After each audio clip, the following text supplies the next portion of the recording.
I don't know what we can talk about in this nation without talking about white superiority, honestly. Who defines the meaning of God also defines the relationship between economy and God. African Americans spent $1.3 trillion last year, making us the 16th wealthiest nation in the world. Why have we not turned those riches into wealth to develop our community? So it seems like there's pockets of people who maybe have traditions and things that they do, but how do we work, globally to do that? Well, okay, because that's where history comes in. It is the ancestors that instructs us globally, so that you don't just do a little thing over here and somebody else doing a thing over there and somebody else doing a thing over there, and none of it is connected. If we're listening to the same ancestry, then we will be informed and instructed of the same rules, regulation, and governance that we must practice in order to produce what we produce.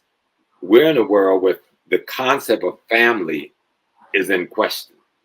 But our ancestors told us what the concept of family was for them in order for them to build the extraordinary civilizations that they built. And the concept of family was a male, female child. Okay?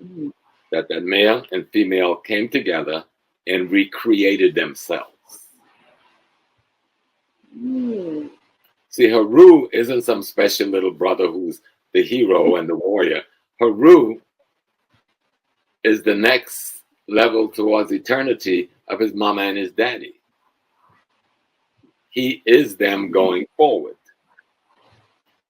So he's coming forward not only as them, but now he's in having an experience that will expand himself and make it an even greater them.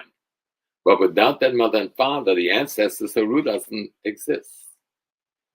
Without Haru, mom and daddy dies and stop existing. And so the family is the foundation of African civilization. Okay. All right. So we got to work on our families. I mean, that's like the first step. Yeah. That's the absolute first step. But the first step is learning history and culture of our ancestors so we know what to work on our families with. Yeah. What kind of work needs to be done? What's our notion of forgiveness? What is our notion of reciprocity? When someone has done something wrong in a certain category, what is it that the community requires of them in terms of reciprocity for that to be made right in order for him to then be a part of the community again? There's a book written by Jomo Kenyatta called Facing Mankinya. Jomo Kenyatta was the head of the Mau Mau, one of the main leaders, along with Dedan Kimanthi of the Mau Maus in Kenya in the 40s and 50s, fighting against British colonialism and genocide. And in the book Facing Mankinya, he's talking about age grouping, like children, everybody who was 1 year old that year remained together in partnership in a sisterhood, brotherhood for the rest of their lives.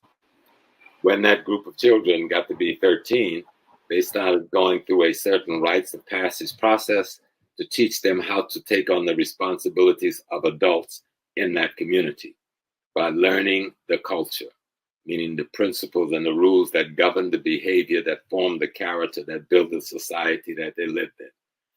One of the things they had for teenagers, and we all are old enough to know, you get the urge for sex very young, usually happen around between 10 and 12, or between, especially between 12 and 16, and we hop the trot, males and females. They understand that that's a normal reaction in the human animal. So they had this special house that the teenagers would go into and have simulated sex, right? But one of the things couldn't happen. You could not touch any of the sacred space on the woman. You can pet what we call pet each other in the society, lay on each other. And they even talked about how they tied the cloth between the sister's legs and so forth, so the brothers couldn't get access. Any brother that violated that got kicked out of the age group. What that meant you were in no man's land. You had no friends. You had no fraternity or sorority to be a part of. You were by yourself, and everybody in the community would scorn you. You understand?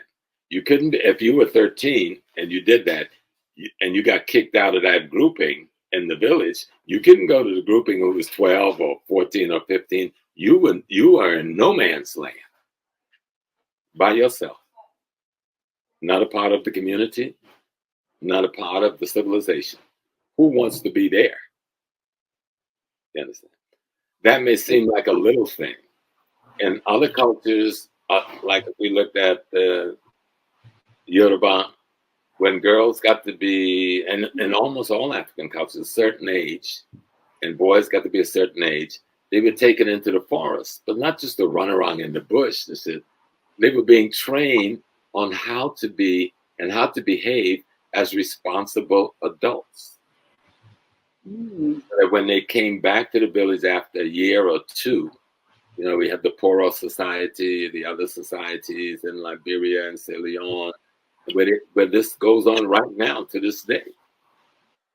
When you came back to the community, you were prepared to be a mother and a father and a responsible element in the community, knowing the fundamental of the ethical and moral foundations that undergirded that community and what you were responsible for. Wow. So culture is the biggest of all the three. Yeah. Yeah. Because it's the sacred governance. And what the African was trying to do with culture is to imitate what they perceive through their studies as the behavior of the divine.